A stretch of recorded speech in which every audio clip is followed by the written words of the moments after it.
Hello everyone, I'm going to tell you about a problem that is causing serious damage to a lot of our retirees out there. Stay tuned.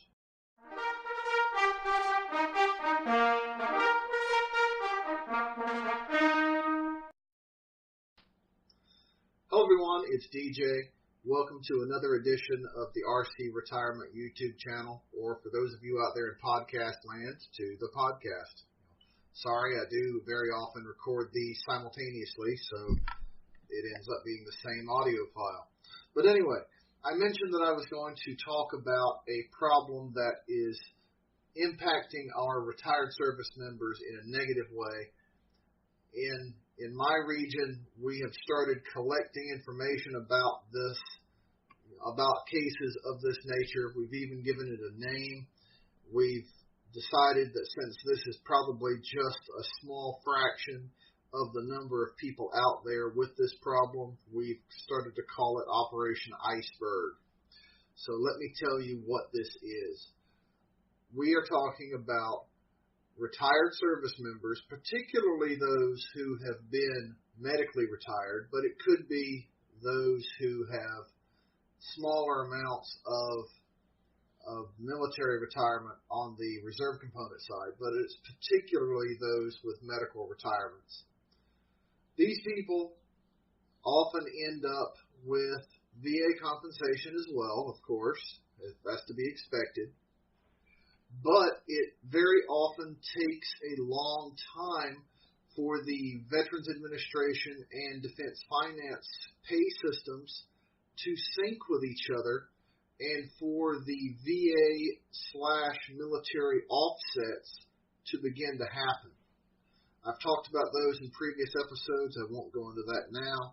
Let's just say that after a year or two or three of receiving both military retirement and VA compensation, that suddenly those dual compensation methods stop, and worst upon worst, you the retiree, end up getting a letter from either the Veterans Administration or Defense Finance saying you owe a significant amount of money.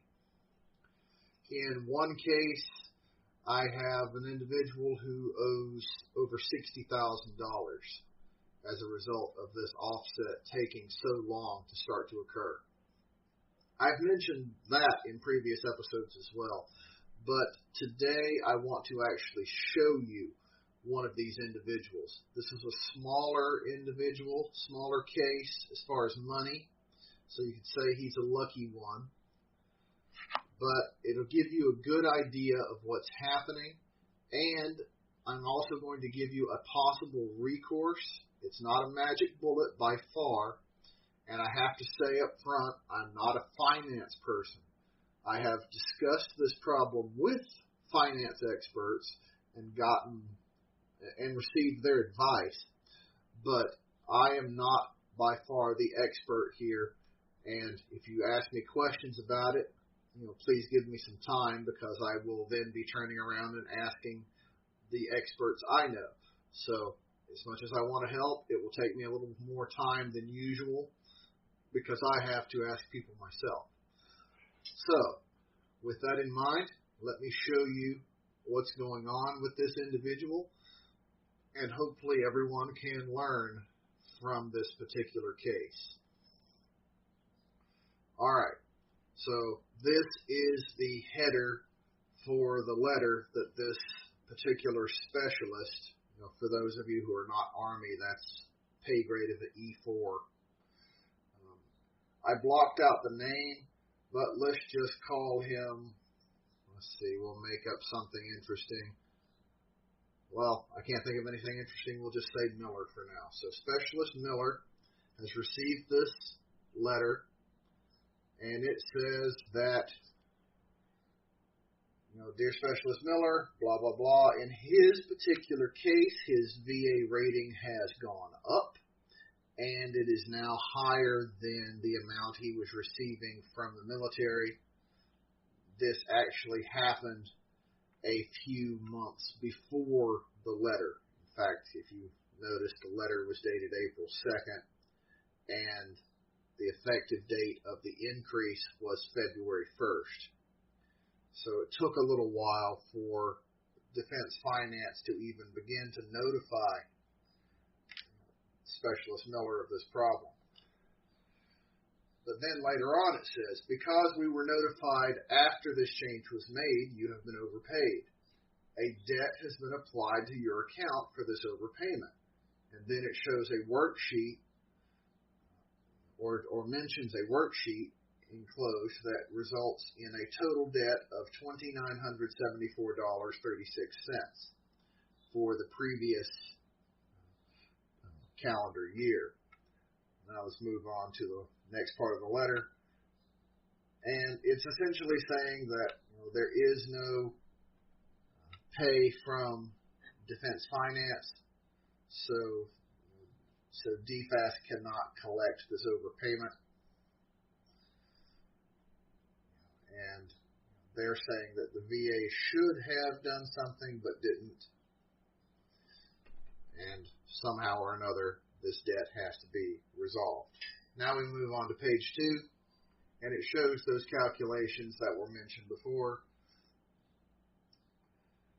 This, as I said earlier, is actually a fortunate case. This is not as much money as some of the others that I have seen, but everyone's case is different. What might be a low amount of money for one person could be catastrophic for another.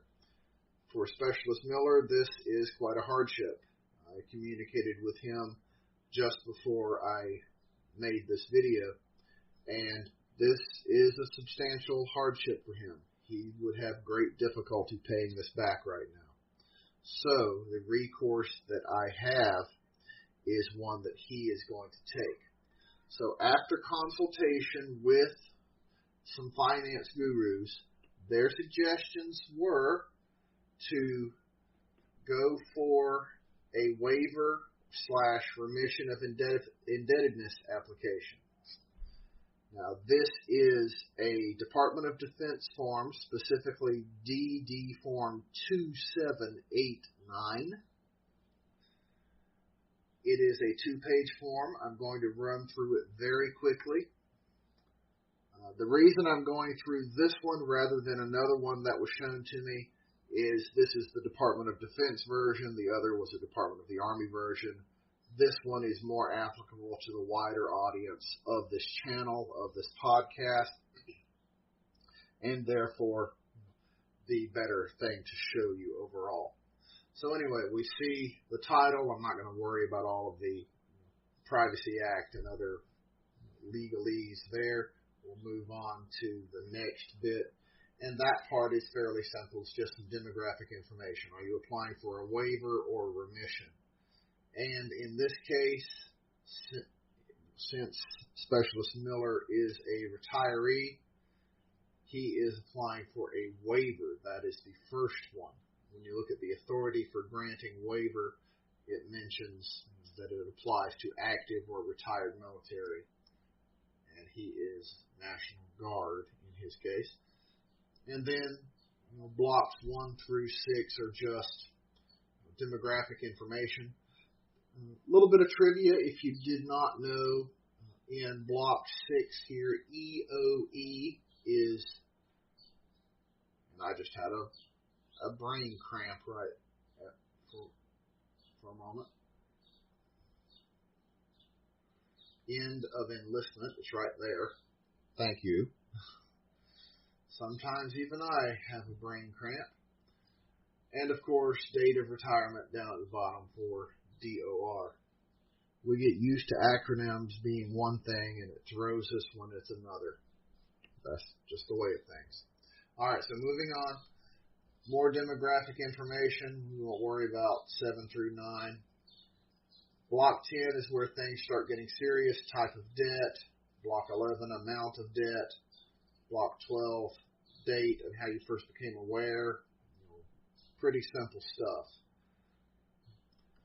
Since these narrative blocks are so small, I would make the same recommendation that I make to a lot of people, and that is to attach a narrative, to attach a letter to these sorts of applications and simply say in blocks like this, see attached letter, if you think you need more space to frame your argument. Anyway, we're not going to go through all of these various things, but you see already it's a pretty quick form to complete. This section already is the end of page 1. That is essentially all that needs to be done from the service member perspective. The rest, the stuff on page 2, is for the branch of service or defense finance to complete. Now, I'm going to run through those bits real quick and then tell you the advice that was given to me by the finance experts. So anyway, we're on the top of page 2 now, and you can see commander's endorsement. That's for Navy active duty and reserves only, mandatory for them, optional for everyone else. And commander's signature. Now, if you're a retiree, obviously there's not a commander to sign, so you can skip that part. And then it goes on to all sorts of other information by the branch of service, on and on and on. And as I go through very quickly, just continues on and on until the end. This is all for the branch of service to worry about, not for the service member. Now, something that the finance people said was a good idea to include would be, if applicable, a sworn statement or 2 or 3. If you're Army, that is. I'm showing the Army sworn statement form. Now, each branch of service is going to have its own version, so if a sworn statement would be a value-added document to have, then of course include it. If not, then don't do it. Otherwise, it's just a waste of time. But if it would help your case, then do so. Moving on, this is just a real quick reminder of the Army regulation that applies to indebtedness, specifically having the indebtedness canceled. I will post the sworn statement, the DD form, and the Army regulation in the notes for this episode. All right. Now we are back to me. All right. Now, some advice that was given to me by the finance people that I thought was a very good idea. Specifically, my finance guru mentioned when completing this application for remission or cancellation of a debt, essentially you're trying to show that you have a financial hardship. So how do you show that? Well, her words were, flood them with information. So not only state that this debt would cause you a financial hardship, but send mortgage statements, bank statements, credit card statements, everything you can imagine as supporting documents for your claim. Don't just send this one-page application and expect it to be approved.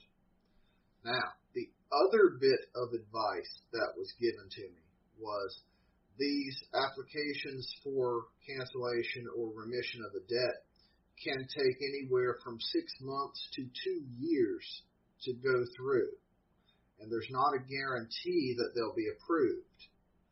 So it's a good idea to contact the pay center and work out a payment plan of some sort so that you're at least making some sort of payment while waiting for this cancellation to go through. And then if it happens, you can turn around and apply for a reimbursement, for a refund of that money. That was the advice directly from a finance expert with whom I work on a regular basis, and I trust her judgment. So that is what I am passing on to you. Of course, like I said, I am not a finance guy, but I have seen enough of this that I think it is worthwhile to pass this information on so that if you are in a similar situation, you can at least take this information, consider it, and see if it's right for you. All right. I don't like talking about areas where I am not the expert, and this is one of the few times where that's the case. So, now that I've survived that, I'm going to sign off for this week. All right, so let me wrap up with a few things, just the normal closing announcements. For those who have not already subscribed, then please go over to the RC Retirement logo over here at the bottom of the screen and subscribe to this channel. If you are on the podcast, then please subscribe via iTunes or Stitcher. Also, I'd appreciate it if you are on iTunes or Stitcher that you that you provide a 1 or 2 sentence review of the podcast. Let other people know what you think. Is it worthwhile or not? I've heard from a couple of people now just in the past week that say they listen almost exclusively via podcast, which is very interesting, at least for someone like me, since I focus most of my efforts on video. To hear that people are listening to the podcast is really interesting to me. Don't forget that I also have a weekly radio program on shortwave. It is specifically on 7780 kilohertz at 1630 Eastern Standard Time. And if you don't have a shortwave radio, then you can go to rcretirement.com and find some Amazon affiliate links for affordable radios. Lastly, if you would like to contact me, of course, you can send me an email at dj@rcretirement.com. Or you can go to rcretirement.com and hit the SpeakPipe widget and leave me up to a 3-minute voice message. And if you do that, please be sure to check your microphone first and to listen to your message before you hit send. Make sure that it's understandable. Every now and then I'll get a message that even with substantial editing, I can't understand. So help me out, help you out, and we're all good to go. All right, so that's all I've got for this week. Thank you, as always, for being a part of this audience. And most of all, thank you for your service. Have a great day. If you liked what you heard on today's episode, then please go below and give it a thumbs up, and be sure to subscribe to this channel. Also, please let other people know about this channel and the information it can provide for them. If you have questions or comments, then have no qualms about posting them in the comments section below. Please remember the RC Retirement YouTube channel and the RC Retirement website are not recognized or endorsed by the Department of Defense, the Department of Veterans Affairs, or any other government agency. The information presented in these resources are for entertainment and informational purposes only. Also, the content of either of these resources should not be considered financial or legal advice. Please consult with your own legal counsel, accountant, and financial planner before making any decisions based on what you have learned here. As always, thank you for watching the RC Retirement YouTube channel.